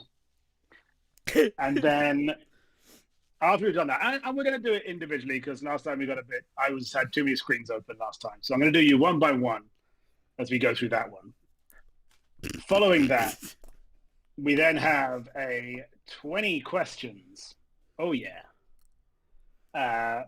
Look, I've gone mummy heavy. That's fine. It is what it is. It's 25 years. We can't let that pass without some kind of quiz-based honoring of possibly one of the greatest movies of all time, definitely starring two of the most attractive people of all time. Yes, most certainly. Brendan Fraser and the guy who plays her brother. John Hannah is who you're looking for. Absolutely, John Hannah, who, if you haven't seen on Taskmaster, I highly recommend watching the New Year's Eve special of Taskmaster with John Hannah. Look at this guy. He's a quizmaster and he's promoting quizzes. BBC, give this man a job. I have to be honest right now, while we're saying it. I was super pissed that I didn't see you as an extra in The Fall Guy. Filming in Sydney, you're right there. It was disappointing. I mean, I do have a good story about the filming of Fall Guy in Sydney, which, okay, I was not in. But there is a guy here who has a food truck that I got to know while working a beer and food festival last year, who is called Mohammed. He has a lovely truck where he sells gozleme, which I don't know, it's a big food here. I don't know if you guys have that over there. No, I have no idea what you just said. It's not food truck. It's not at that level here. I feel like you just very often you have to spend a lot of money to get it. You made a snowball out of letters and threw it at me. That's what that word felt like. So gozleme, Gozleme. It's a crispy golden Turkish flatbread stuffed with a bunch of fillings. And then they slice it up. It's usually got some cheese in there, so it'll stretch as it goes. You'll have spiced beef. You can get lamb, spinach, feta, whatever you're looking for. It's a wonderful dish. I highly recommend. One of my favorite rules in food is every culture figured out that if they put a bunch of meat in bread, it was delicious. And it's one of my favorite things to try in every culture. Oh, why do you think it's your delicious? Turkish kebab? It's great. Do you think it's because of the bread or because of the meat? I think it's the bread allowing the meat to shine, but that's just my opinion on it. I mean, bread's a very good vehicle for delicious I don't know if you just did the math or not, but he has 3 quizzes to give us, one of which is 20 questions long. Yeah, no, we should definitely get moving. I understand it. But just one more question, and then we can get to the BuzzFeed part of the episode. I want to find out if I'm Dr. Chamberlain or not. I know that I'm Rachel Weisz. That's why I am totally like... I mean, I got Rachel Weisz, so it's fine. I was very happy with it. Well, I do want to hear the Fall Guys story, though. So, okay, we'll save the reason I bring up gozleme. So, Mohammed has this truck where he sells his gozleme called Ryan Gozleme. That's and it's got a big picture of Ryan Gosling on the front of the truck. One day, Mohammed gets a phone call. Hi, it's Ryan. You have my face on your truck. Oh, no. And he's like, yeah, cool. People do this all the time. Well done. Funny. Thanks, mate. He's like, no, look, seriously, I love it. I'm here filming. I want you on set. Someone from production's going to call you. We're going to have you out we're filming up the coast. I'd love to have you here. I want to feed everyone for the day from the truck. Emma from production's going to call you in 5 minutes. Thanks. Hangs up. Literally 5 minutes later, the phone rings. Hi, it's Emma. You just spoke with Ryan. Let's book you in for the day. And he spent all day on set with the whole crew and cast, made food for everybody, has a photo of Ryan inside the truck next to his face. And yeah, it made me very happy that was what Ryan got to do. I just need everybody to know that all I wanted to do was shame Will for not being an extra in anything that I have seen that has been shot in Hollywood West, as we've been calling Sydney on the show. And he still, every time I do it, he comes back with this, yeah, I wasn't in that movie, however. And the stories are fantastic, William. Thank you so much for... Oh yeah, I was so happy because we'd had a few beers and we stumbled over. We're like, "Are you Ryan?" He's like, "No, I'm Mohammed, but let me tell you a story." And I was very happy to hear the story. Wonderful. Yeah, he's not the star of the movie, but he's definitely done the interviews. He's the Graham Norton of this show. No, he totally is the Graham Norton of this show. Oh, I love it. So, yes, but we do have quizzes to get to. Last thing I have to say on the Gozleme thing, how great would it be if I just called this episode that is jointly about celebrating Brendan Fraser's two 25-year-old films, The Gozleme Report? And just see if anyone knows why. Will anyone listen? The Brendan Gozleme Report. Brendan Gozleme Report. I mean, if they had a child, it would be perfect. Oh, my God. Also, I feel like they're not age appropriate to date, but that could just be my own holdups about it. No, hang on a second. I mean, if we take the fact that Ryan is with his wife, whose name I've forgotten, now I feel bad. I have no idea. Oh, is it Eva Longoria? No, it's Eva Mendes. Okay, I knew it was an Eva. And Just letting you just carry yourself here. I feel everyone's age appropriate and anyone can do what they want. That's an argument there, I guess. I don't know. I just watched that episode of Seinfeld where Elaine's dating the 66-year-old, and a thing. Yeah, for Will's own sake, I am going to clarify here. You mean everybody involved in the conversation we just had is old enough to make their own decisions, not that you believe everyone in the world is age appropriate. No, I have. There are certain laws that I am fully behind. Oh. But in the terms of Brendan, Ryan, and Eva, they can do whatever they want. This is starting to sound like Devon and I try to discuss periods and PMS Cuties. again after. So, oh goodness. It's reminding me of another story which I won't do yet. Let's do some quizzes. Okay, let's quiz it up. All right, we're gonna start. Who would like to start on finding out which character from the Mummy they are? I believe the Poobah has the option. Yeah. Yeah, do Dev first. All right, Devon. Oh, Jiminy. Question 1. Pick a role for your expedition. Do you want to be an archaeologist, an Egyptologist, a bodyguard, a treasure hunter, a guide, or a curse that follows the expedition? Treasure hunter. So that's what, D? Treasure hunter. Pick a mode of transportation. Camel, horse, plane, bus, boat, or walking? Jeez. Boat out of those. I have sent you a photo of 6 Egyptian gods. Please pick your favorite. Oh, gosh. Of these 6... it's always very good for an audio medium. Yeah. I've sent everyone photos. We're going to send the photo to the Discord so that everybody can see it eventually. Excellent. But I'm going to pick, of these 6, Anubis.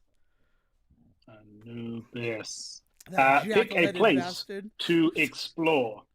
Ooh. Do you want to explore a tomb, a preparation room, a throne room, a treasure chamber, a temple, or a bedroom? I'm going to go with the tomb. You can call me Lara Croft the way I'm raiding tombs. That wasn't good. CJ, why don't you stop me? You said that like you wanted it to be sexy, and I don't know how you felt that was in any way sexy. Questions 5? Okay, let's take an artifact to discover. Ooh, okay. A key or puzzle box, the Book of the Dead, some canopic jars, the map to Hamunaptra, a nice gooey mummy, or the Book of Amun-Ra. Ooh, that's a lot of fun ones. I'll take the puzzle box, though. That's a AAA right there. Key, puzzle box, blah, blah, blah. I don't know. I've never really thought about these things before. No, I mean, this is why we're finding out your personality based on the mummy. It's fine. Pick a weapon to fight the mummy you have awoken. Explosives, pistol, sword, religious symbols, dark magic, or a cat. Sword. I'm actually trained in using swords and other one-handed, two-handed weaponry, so I feel I'd have my best shot there. Plus, like, you hack off a mummy's arm, you got to pick it back up. It don't just grow back. Yeah, you do. You have to carry it with you. Yeah. All right, so that is the end of the quiz. That's the end of the quiz. You have a character. So it's a short little one. I'm going to give you the description that has come with your character and see if you can guess who it is. All right. You are the voice of reason surrounded by idiots. You know to stay away from curses, bad lucks, and dangerous traps. but you somehow end up saving all the others from all those things. Basically, you are the mum friend. So I'm John Hammond's character. No, you're Rachel Weisz. You're Evelyn. No. Am I Evelyn? I No, was afraid of being no, Rachel you Weisz. are Ardeth Bay. Ardeth Bay. Oh, Who's nice. that? Yes. That's You pretty are solid. the bad Yeah. guy. Is that the guy It's who a was great- in the movies? No. Oh, I'm Oded Oded Fehr. Fehr. That's Yeah, awesome. Yes. That's fantastic. Yeah, you're the mad guy that comes to save them from everything. That's like that's who I would want to be. Other than the fact that he was the bad guy on Blood and Treasure, I love Oded Fehr. That's awesome. Yay. Well, congratulations on win number 1. Quick, we better find out Sejohn's one.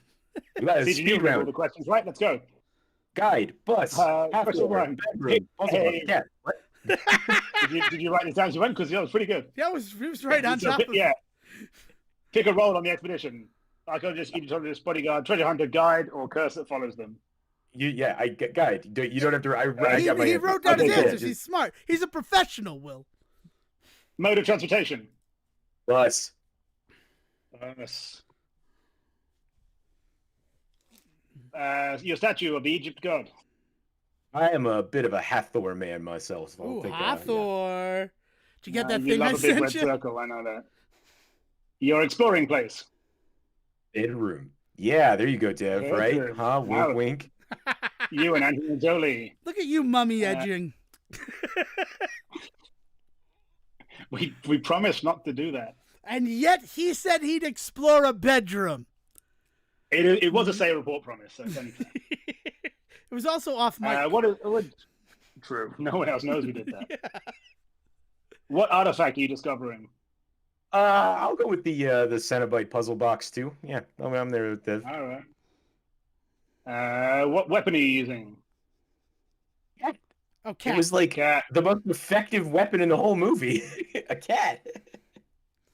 All right. You are very smart, but you don't have a very strong self-preservation instinct. You just want to learn more about everything, and your curiosity gets you into some sticky situations. Plus, your clumsiness doesn't help. Am I Jonathan? No, you are not, Jonathan. No. Am Why I don't Dr. you come on Chamberlain? over, Did I get Dr. Chamberlain? Evelyn? Exactly. Devon is correct. You are Evelyn. You have won. Oh, hey, look at that. Wow. I'll take it. That Which feels really like a slightly unfair description of her character. But No, that's kind of spot on if you go with the other ones too. Like she's so focused with very smart. learning that it doesn't ever think of the consequences. That's her character flaw. Both of you guys got Evelyn. I don't know how I feel about that. That like my two best bros. Rachel Weisz from Is the Jungle Mummy. Cruise just a mummy movie? Is that just another Yeah. rock-based Yes, mummy it's movie? another. Oh my God! You're just now understanding that the Jungle Cruise is a Brendan Fraser sequel without Brendan. Yeah. Fantastic. fantastic. All right. Well, now that you both know who you are, Uh-oh. we'll move on to the real reason we're here, the full quiz. So, this is 20 questions. You Every said? there are 10 quotes Okay. which you have to attribute to the correct character, What the fuck, this guy? and then there is a secondary question to go alongside, kind of. Okay. All right. So you've got 10 quotes, 10 questions, but I'm going to do it quote, question, quote, question, quote, question. Sounds like the And way so you on. would do it because you're in charge of the quizzes. Jimmy Carr, the floor is yours. All right, then. Jimmy. Question number 1.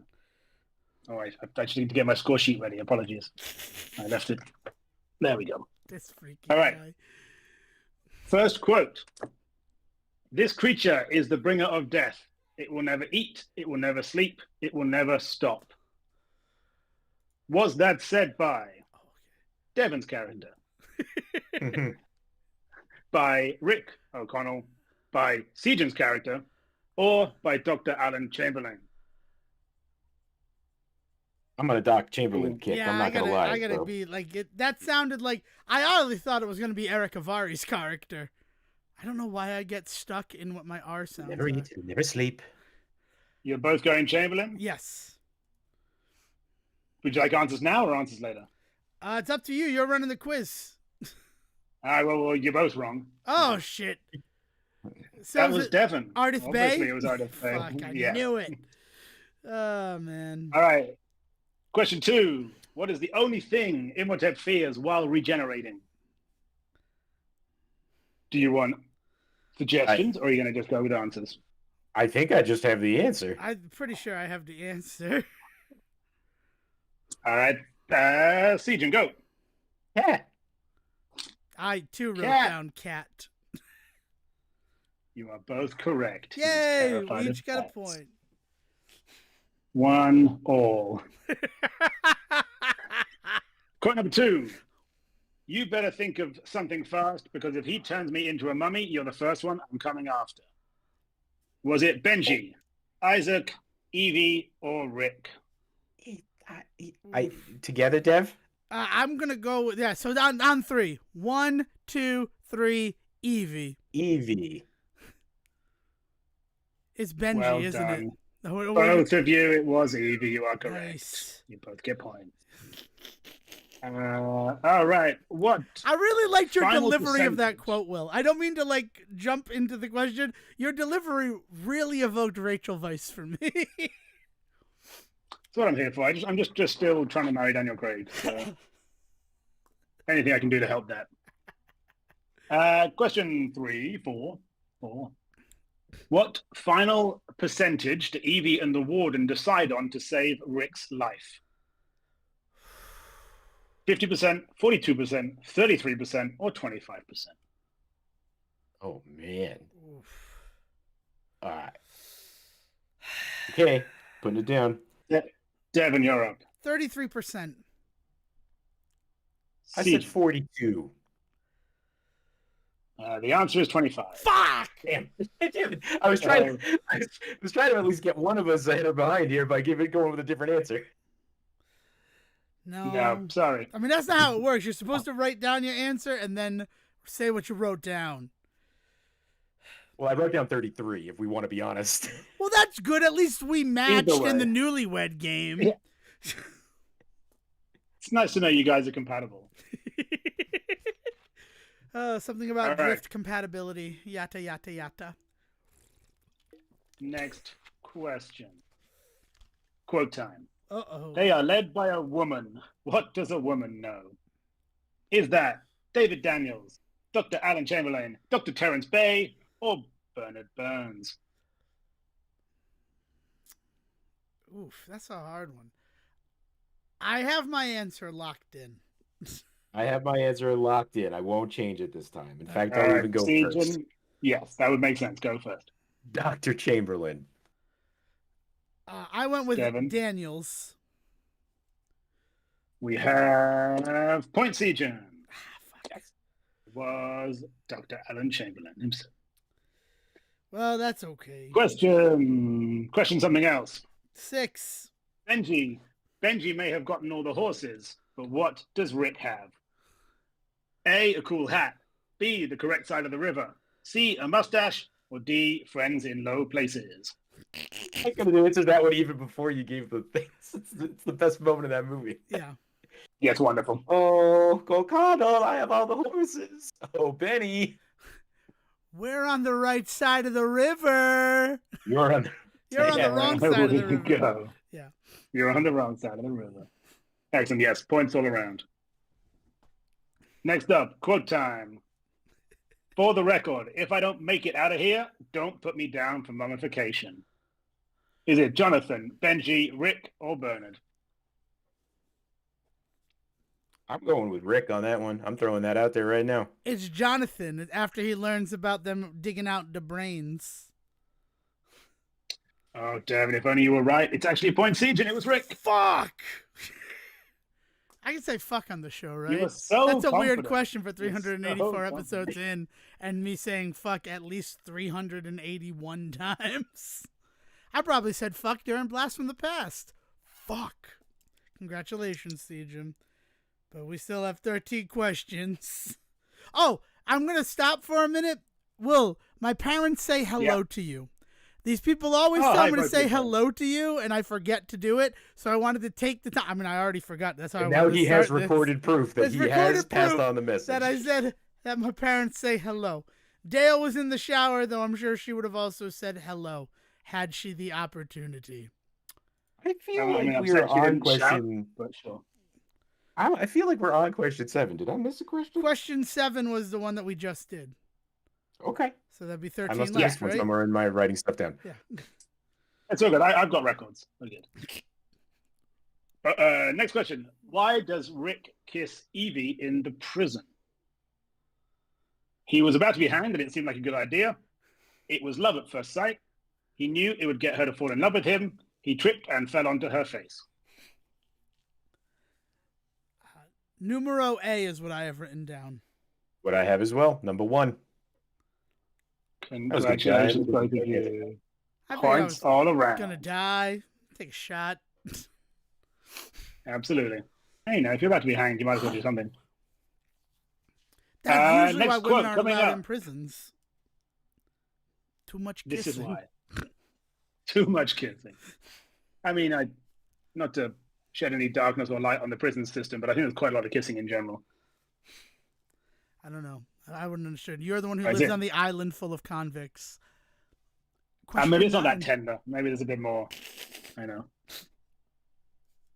All right, next quote up. Yeah, I'll get you damn bourbon. Is it Isaac, Evie, David, or Bernard?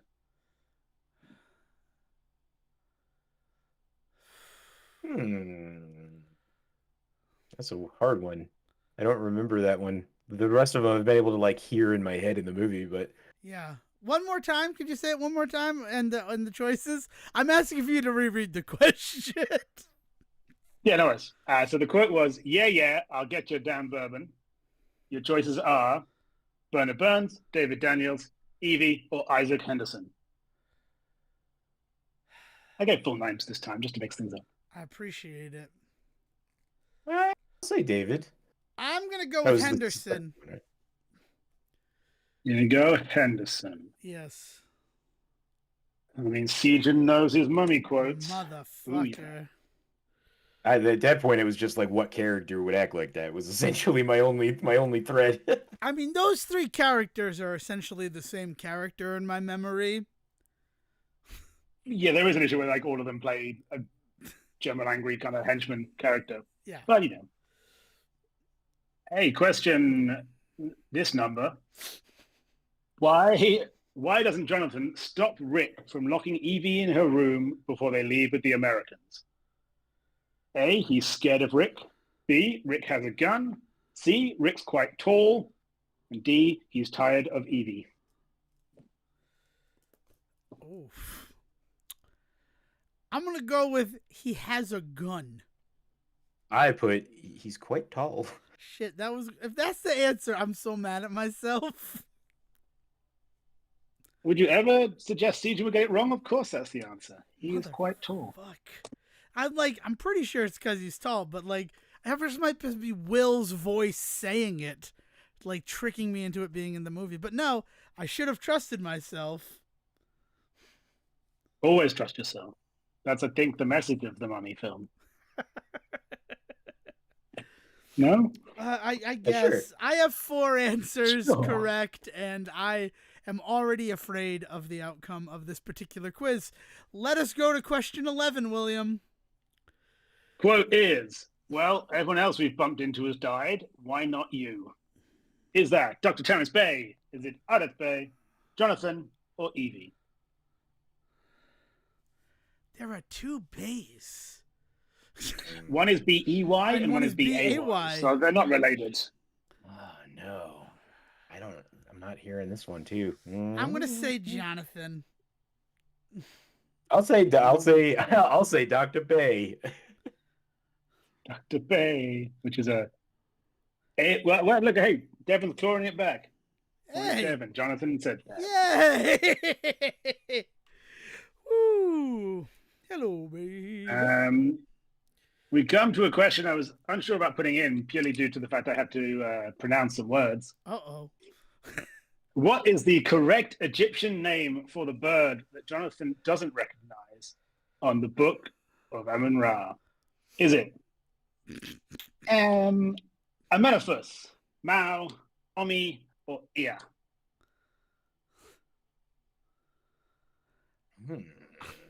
I can't repeat the question. I'm going to sorry. say D. I'm going to say EA. I'll say Mao. It was the only one I think I got correct. Amenophis. Well, that makes sense because you probably heard it in the movie. Because I would have heard other people say it. Yeah. Yeah. Right. Quote coming up. My girl, when Ramesses destroyed Syria, that was an accident. You are a catastrophe. Is that Dr. Terence Bay, Rick, Imhotep, or Dr. Alan Chamberlain? I believe that's Dr. Chamberlain once again.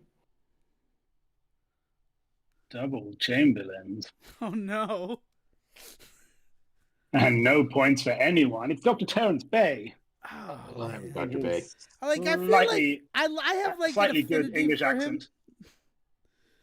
I don't want him to be rude, but he does have some moments, doesn't he? I just like Eric Avari so much. Mr. Deeds. That's a crossover for other universes. I dipped my fries in my Frosted the other day, and it was quite delicious. Well, that's the next quote. I'm insane. Point Sejohn. I tried to make it at home, but it just wasn't the same. I tried making it at home, but it's just not the same. I wish he played his role in Mr. Deeds like he was just Bay from The Mummy. That's weird, right? Does he go from Fraser to Sandler? No, I think Planet of the Apes happened between them, didn't it? Yeah. Yeah, it did. All right, well, continue. All right, cool. This may be the final question. I can't remember. The number 14 out of 20? Maybe. Let's find out. Oh, God. What is the name of the curse put upon Imhotep? The Walking Dead, the Homdai, the Tomb of Senmut, or the super terrible, very bad mummy curse? It's a Homdai. I think it's The Walking Dead, isn't it? I think it's the Homdai. I think Devon got it right. Yay! Hey, look at that. Homdai. Hey, there's more questions. Look at that. To turn the page. Will, this guy. We don't get to have a long time with you, but they're good times. Some things don't go over 2 pages. Who knew? All right. Quote. It is better to be at the right hand of the devil than in his path. Is that Imhotep, Areth Bey, Benji, or Anaxamun? Benny. I believe it is Benny, yes. Yes, you guys are good at this. Correct. All right, so I don't want to bring up an inferior mummy movie in this moment, but I'm going to bring up an inferior mummy movie. Jake Johnson's character in the Tom Cruise Mummy from 2017, he was like Benny, right? Like that's sort of what he was supposed to be the analog for. Yeah, but all those older Universal movies have it. He's the Retfield or whatever that guy is. Yeah, right? exactly. The bug eater. Yeah, like he's that's the character.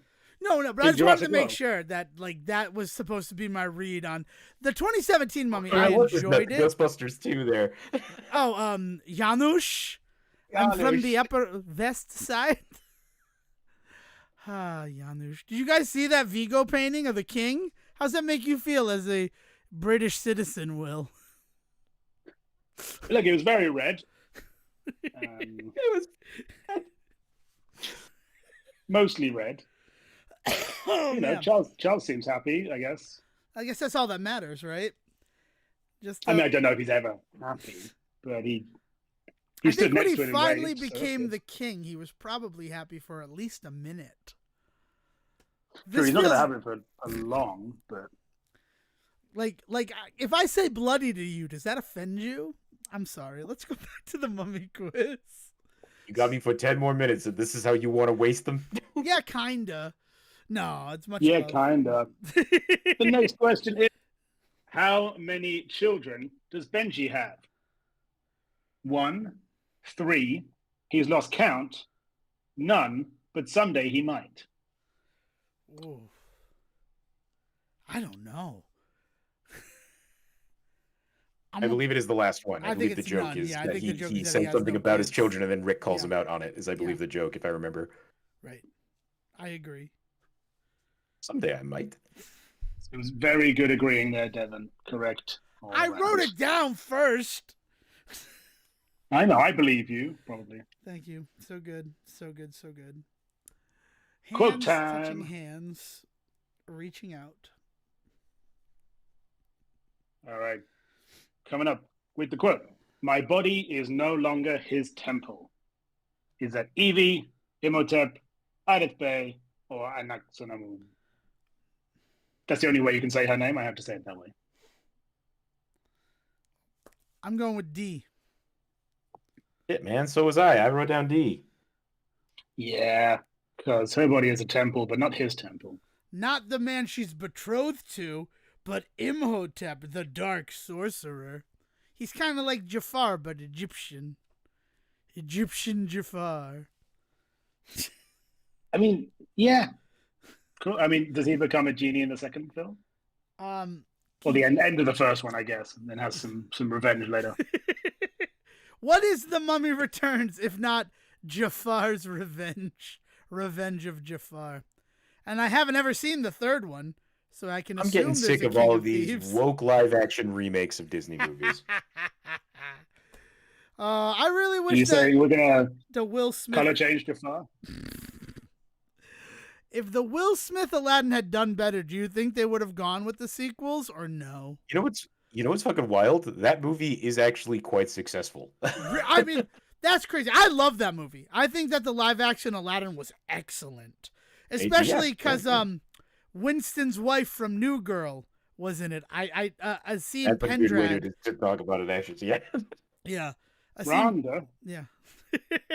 No, Asim Pedrad. Okay, not Am I Rhonda. winning right now? She's, Yeah, you're definitely winning right now, Sejohn.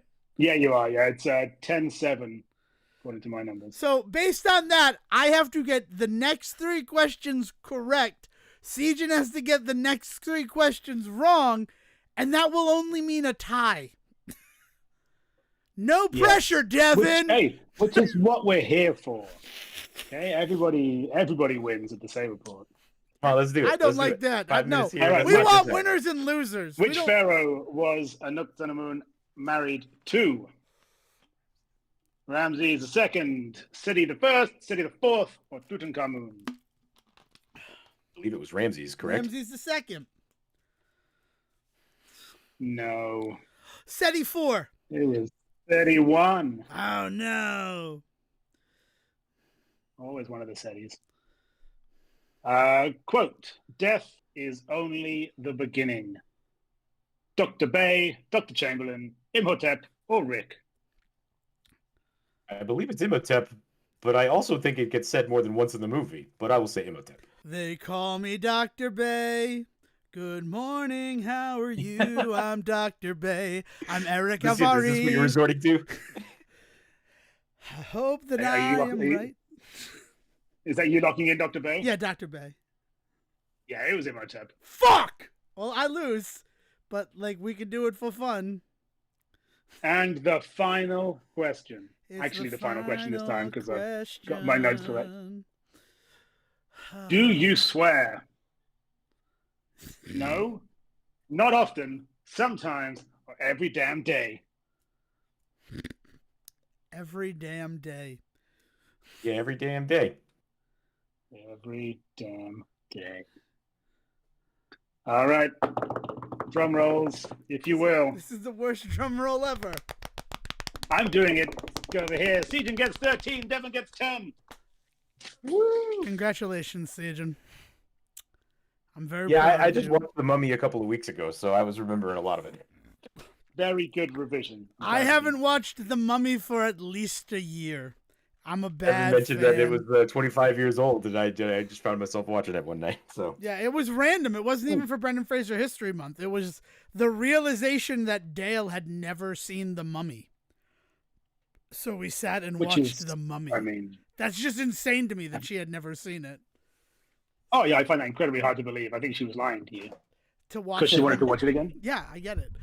But I want it to not be true, because that means that she saw the Tom Cruise Mummy before the superior Brendan Fraser Mummy. I think there's room in this world for more than one mummy. Well, yes, because the Boris Karloff mummy from the 30s, and that one works and Abbott and too. Costello met another one. I don't really like when Abbott and Costello meet the mummy. I feel they're very offensive to the mummy. I feel like they have no respect for the mummy. Are they? No. There's also the Peter Cushing, Christopher Lee mummy. God, there's a lot of mummy movies. There are, and there's actually some really good ones in all of that. Yeah. Maybe someday. Maybe for the 30th anniversary of The Mummy. In fact, why the fuck not? 5 years from now, if the Say Report is still the Say Report, what we're going to do for Brendan Fraser History Month is all Mummy all the time. Oh, Mummy May, yeah. All Mummy May for Brendan Fraser. I would like us to make a shot-for-shot remake, just starring us three. Oh my goodness. I love that. We should totally Swede The Mummy with the three of us. And 2 Rachel Weisz's, because you guys either you switch it up or you just are Evelyn in every scene and just trade off her lines. I think if we keep doing, we'll all keep doing the "Who Are You" quiz until we get all the characters covered, and then we go.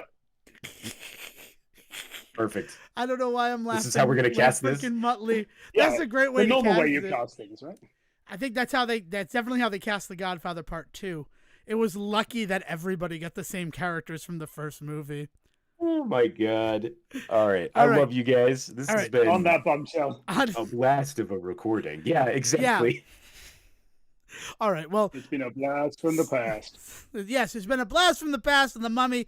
Happy 25 years of Brendan Fraser's, like the one that made us realize he's a hypersex symbol. Sejohn, I know you got to go. Anything you want to say before we send this one off to other Will to finish this off? Not really. I haven't brushed my teeth yet. Okay, well then, go brush your teeth. I love you. Enjoy the mint. Yes, it'll be minty. I've got the horses. All right. And Will, anything that you want to say to the people? Thank you so much for joining us with your busy schedule to administer this quiz. Look, it's a dream. I wish I had less things in my schedule so we could do more of this. Well, we'll try to figure stuff out, but that's everything. Oh, well. Thank you so much for listening to this episode of the Say Report. Thank you for joining us for our 9th month celebrating Brendan Fraser History Month. If you want to join in the festivities, you can send an email to thesayreport@gmail.com, or if you go to us on any of our social pages, there is an invite to join us in the Discord. But until next time, Will, please bring us home. Thank you for listening to the Say Report with your host Devon Decker and Sejohn Serwick. Please follow the guys on Twitter and Facebook by searching for The Say Report, and you can always subscribe on your podcast channel so this is delivered straight to you and you can enjoy it every week. With apologies to your mother, we'll see you next time.